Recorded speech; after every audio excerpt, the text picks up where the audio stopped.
Thank you Nani గారు.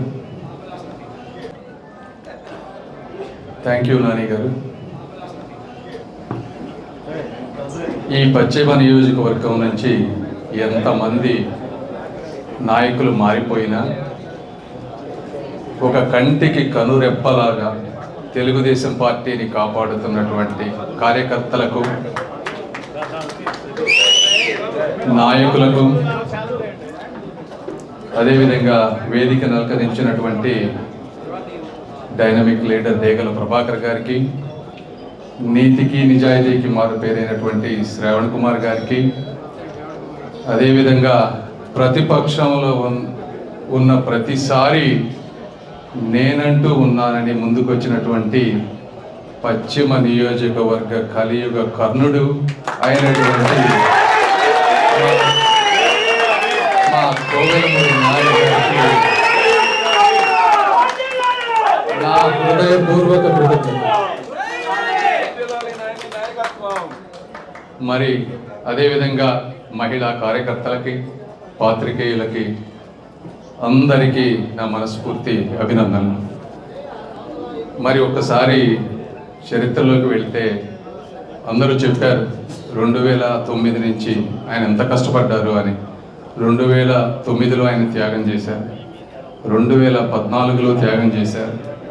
అయితే ఆయన అంత త్యాగం చేసినా కూడా 2014లో ఒక వ్యక్తి తెలుగుదేశం పార్టీ కార్యకర్తల్ని బాగు చేయాల్సింది పోయి ఇబ్బంది పెట్టారు.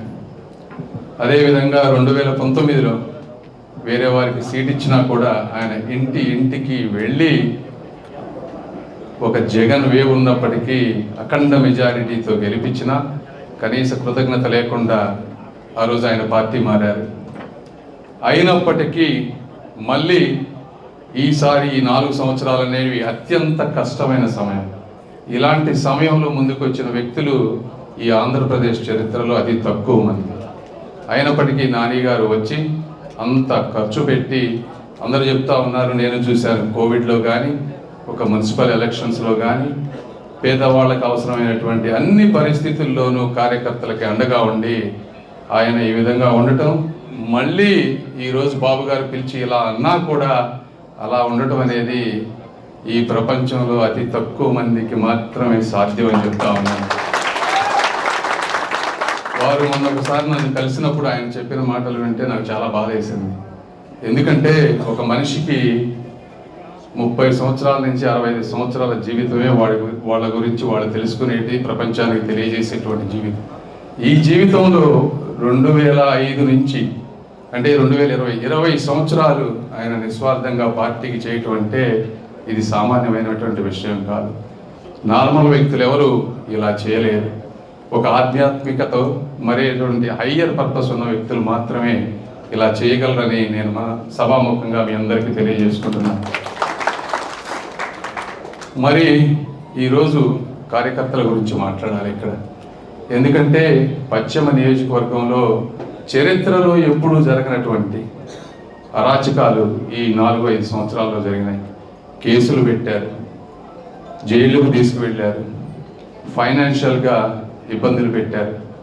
అయినప్పటికీ కూడా వీళ్ళ కళ్ళల్లో ఉండేటువంటి ఆ ఆనందం, ఒక రకమైనటువంటి బాధ, ఆవేదన చూసినప్పుడు నాకు చాలా అద్భుతంగా అనిపించింది. ఈ పార్టీ ఎంత అదృష్టమైనటువంటి పార్టీగా ఇలాంటి కార్యకర్తలు ఉండడం అనిపిస్తుంది. అదేవిధంగా నేను ఈ 3 నెలల ముందు మాత్రమే ఇక్కడికి వచ్చినా కూడా ఇంత ధీమాగా ఈరోజు ఉన్నాను అంటే అది కేవలం మీ అందరినీ చూసుకొని మాత్రమే అని నేను తెలియజేస్తున్నాను. మరి నాకు డౌట్ లేదు, అద్భుతమైన మెజారిటీతో గెలవబోతున్నాం. సరే, అది తీసేయండి. రెండోది, మన నాయకుల గురించి ఒకసారి మాట్లాడుకోవాలి. ఈరోజు చంద్రబాబు నాయుడు గారు, మీరు చూడండి, ప్రపంచంలో 3 సిటీల గురించే ప్రతి ఒక్కరూ మాట్లాడుతున్నారు. 1 అమెరికాలో ఉన్న డాలస్, 2 దుబాయ్, 3వది హైదరాబాద్. మరి ఇండియాలో హైదరాబాద్ తప్పించి వేరే సిటీ దేని గురించి ఎవరు ఎందుకు మాట్లాడుకోవట్లేదు అంటే అది ఒక మహా ఋషి వల్ల మాత్రమే జరిగిందని మీ అందరూ తెలుసుకోవాలి. అదేవిధంగా ఆయన ఎంత కష్టపడుతున్నారో మీకు తెలుసు. 40 సంవత్సరాలుగా అలుపెరగని పోరాటం, ఎంతటి అవమానాన్ని అయినటువంటి వచ్చినా కూడా, బాధలు పెట్టినా కూడా లోపల దిగమింగుకొని ఒక నిత్య శ్రామికుడు వలె కష్టపడుతున్నట్టు ఆయన. అదేవిధంగా మీరు ఈరోజు లోకేష్ గారిని చూస్తున్నారు. నేను నిన్న పొద్దున మంగళగిరి రివ్యూ మీటింగ్కి వెళ్ళాను. పొద్దున 9 గంటల నుంచి రాత్రి 9 గంటల వరకు ఇద్దరం కూర్చున్నాం. 5 మండలాలు రివ్యూ చేసాం. మీరు నమ్మరు, ఆయన భోజనం కూడా చేయలేదు. సాయంత్రం 9 వరకు వాటర్ తప్పించి ఆయన తీసుకోలేదు. కొంతమంది చూసేవాళ్ళు అనుకోవచ్చు లోకేష్ గారు ఎక్కడా అని, కానీ ఆయనకు పడుతున్నటువంటి శ్రమ వర్ణనాతీతం. కొంతమంది అనుకుంటారు ఇంతమంది నాయకులు ఉన్నా మాకు అపాయింట్మెంట్ దొరకట్లేదు ఏంటి అని. ఇక్కడే ఉన్నారు చాలామంది టికెట్లు ఆశించే వ్యక్తులు, వాళ్ళందరూ అపాయింట్మెంట్లు కావాలనుకుంటారు. కానీ వాళ్ళు క్షణం తీరిక లేకుండా, ఒక రాజకీయ పార్టీలు పొత్తులు అంటే ఎన్నో విషయాలు ఉంటాయి. ఒక నియోజకవర్గంలో ఒక క్యాండిడేట్ని మార్చాలంటే ఎంతో మందితో మాట్లాడాల్సిన అవసరం, సమయం ఉండదు. కాబట్టి అందరూ అర్థం చేసుకొని లోకేష్ గారు కానీ, చంద్రబాబు నాయుడు గారు కానీ ఈ రాష్ట్రం కోసం పడుతున్నటువంటి కష్టాన్ని మీరందరూ ముందుకు చూసుకొని తీసుకువెళ్లాల్సినటువంటి అవసరం. అదేవిధంగా పవన్ కళ్యాణ్ గారిని చూస్తున్నారు ఈ రోజున. ఆయన ఒకటి రాష్ట్రం కోసం అయితే, రెండవది వారితో నేను మనం కలిసినప్పుడు ఒక గొప్ప ఆశయం నేను విన్నాను. వారు ఏమన్నారంటే ఇది రాష్ట్రమే కాదు, 2 సామాజిక వర్గాల కలయిక అవ్వాలి అనేటువంటి చెప్పారు ఆ రోజున. ఎందుకంటే మీకు తెలుసు గత సంవత్సరాలుగా ఎవరో కొంతమంది వ్యక్తులు చేసినటువంటి తప్పులకి ఈ రోజును కూడా కులాల మధ్య చిచ్చు రగులుతుంది. ఇది ఒక గొప్ప సమయం. ఈ సమయంలో అందరూ కలవాల్సిన పరిస్థితి రాష్ట్ర భవిష్యత్తు గురించి. అలాంటి గొప్ప హృదయం ఉన్నటువంటి పవన్ కళ్యాణ్ గారు నేను మనస్ఫూర్తిగా అభినందిస్తూ ఉన్నాను. మరి నేనెందుకు రాజకీయాల్లోకి వచ్చాను అంటే మీకు తెలుసు, నేను ఇక్కడే పుట్టి పెరిగిన వాడిని, ఫ్రీగా మెడిసిన్ చదువుకున్నాను. అత్యద్భుతమైనటువంటి పొజిషన్కి నేను ఈరోజు వెళ్ళగలిగాను. వెళ్ళినప్పుడు ఏదో విధంగా మన జన్మభూమి రుణం తీర్చుకోవడం అనేది ప్రతి మనిషికి కర్తవ్యం. ఇది ఇప్పుడు ఉన్నటువంటి రాష్ట్రంలో ఉన్నటువంటి పరిస్థితులను చూసి తట్టుకోలేక నేను ఈరోజు వచ్చాను. మీరు చూస్తున్నారు జయదేవ్ గారికి ఎంత అన్యాయం జరిగిందో అనేది. మరి 40 సంవత్సరాల నుంచి వాళ్ళు ఇటుక పెట్టుకుంటూ ఒక అద్భుతమైన ఇండస్ట్రీని ఆ రోజును అక్కడ పెట్టారు రూరల్ ప్లేస్లో. 16 నుంచి 17, 20 వేల మంది ఎంప్లాయీస్ ఉండుంటారు.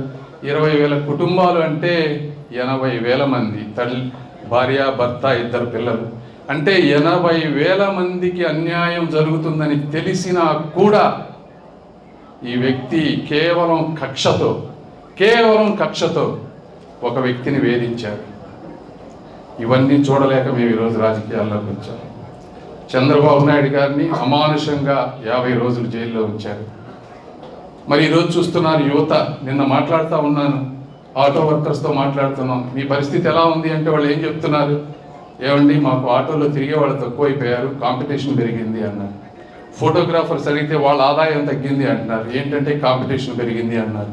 మరి ఎందుకు ఇంత కాంపిటీషన్ పెరిగింది అని అంటే ఇంజనీరింగ్ చదివిన విద్యార్థులు ఉద్యోగాలు లేక ఆటోలు నడుపుకుంటున్నారు, ఫోటోలు తీసుకుంటున్నారు అని చెప్తా ఉన్నారు. ఇది చాలా బాధాకరమైంది. తల్లిదండ్రులు లక్షల రూపాయల్లో ఈ రోజున ఖర్చు పెట్టి చదివిస్తే పరిస్థితి ఇది. ఇలాంటి పరిస్థితుల్లో మేమన్నీ వదులుకొని ఈ రాష్ట్రం కోసం, ఈ దేశం కోసం ఇక్కడికి వచ్చాం. కాబట్టి మీరందరూ ఇవి అర్థం చేసుకోవాలి. మనలో ఉన్నటువంటి ఏమన్నా చిన్నవి ఉంటే సర్దుకుపోయి ఈ రాష్ట్రాన్ని ముందుకు తీసుకెళ్ళవలసిన అవసరం. ఈ రేపు కనుక ఈ రాష్ట్రంలో అనుకోనిది జరిగితే ఈ రాష్ట్రాన్ని బాగు చేయటం ఆ దేవుడి వల్ల కూడా కాదు. కాబట్టి ఇక్కడ ఎంతోమంది ఆశావాదులు ఉన్నారు టికెట్ వచ్చేది అని. ఎందుకంటే తెలుగుదేశం గెలవబోతుంది అనేటువంటి తెలిసిన విధానం కాబట్టి. అయితే ఒక్కరికే టికెట్ ఇవ్వగలరు ఎవరైనా. ఒకరికి ఇస్తే మిగిలిన అందరూ కూడా అసంతృప్తి అయ్యేటువంటి అవకాశం. ఇది చాలా బాధాకరం. ఎందుకంటే ప్రతి ఒక్కళ్ళు కష్టపడతారు, ఎంతో ఖర్చు పెట్టుకుంటారు. కాకపోతే మీరన్నట్టు ముఖ్యంగా నాని గారు అందరికంటే ఎక్కువ కష్టపడ్డటువంటి వ్యక్తి. నా వంతుగా నేను ఎంత సహాయం చేయగలనో అంత నేను చేస్తాను. మిగిలినంతా చంద్రబాబు నాయుడు గారు చూసుకుంటారు. మరి మీరందరూ ఏం చేయాలంటే పశ్చిమ నియోజకవర్గంలో అంతా తెలివైన వాళ్ళు ఉన్నారు. కాకపోతే ఓటు వేసే వాళ్ళు చాలా తక్కువ మంది. కాబట్టి మీరందరూ ఆ రోజున ఒక్కొక్కళ్ళు అనుకుంటారు నా ఒక్క ఓటు వేస్తే వేయకపోతే పెద్ద డిఫరెన్స్ ఏముంటుంది అని. కానీ అందరూ అలా అనుకుంటే మరి హైదరాబాద్లో మొన్న అదే జరిగింది. 45% ఓటింగ్ అయిందంటే ఇక ఎందుకు మీ చదువు అని నేను అడుగుతా ఉన్నాను, మీ జ్ఞానం దేనికి అని అడుగుతా ఉన్నాను. కాబట్టి ప్రతి ఒక్కరూ మీ రాష్ట్ర భవిష్యత్తు గురించి, నా రాష్ట్ర భవిష్యత్తు, మన రాష్ట్ర భవిష్యత్తు గురించి ఆలోచించి మీరు ప్రవర్తించాలి. రెండోది, నేను ఒక మచ్చలేని చంద్రుడిని. మీరందరూ గర్వపడే విధంగా గుంటూరు జిల్లా ప్రజలు, ఈ రాష్ట్ర ప్రజలు, తెలుగుదేశం పార్టీ నాయకులు, చంద్రబాబు నాయుడు గారు గర్వపడే విధంగా ప్రతి క్షణం మీ శ్రేయస్సు కోసం, మీ జీవితాల్లో వెలుగుల కోసం మనస్ఫూర్తిగా కష్టపడతానని ఈ సభాముఖంగా మీ అందరికీ నేను తెలియజేసుకుంటున్నాను. కాబట్టి నన్ను ఇక్కడికి ఆహ్వానించినటువంటి నాని గారికి, అందరికీ మరొక్కసారి ధన్యవాదాలు తెలుపుకుంటూ సెలవు తీసుకుంటున్నాను. Thank you. TDP, BJP, Janasena మిత్రపక్షాల కూటమి తరపున గుంటూరు పార్లమెంట్ సీటుకు పోటీ చేస్తున్న పెమ్మసాని చంద్రశేఖర్ గారికే ఓటు వేద్దాం. మన గుంటూరుని గెలిపించుకుందాం.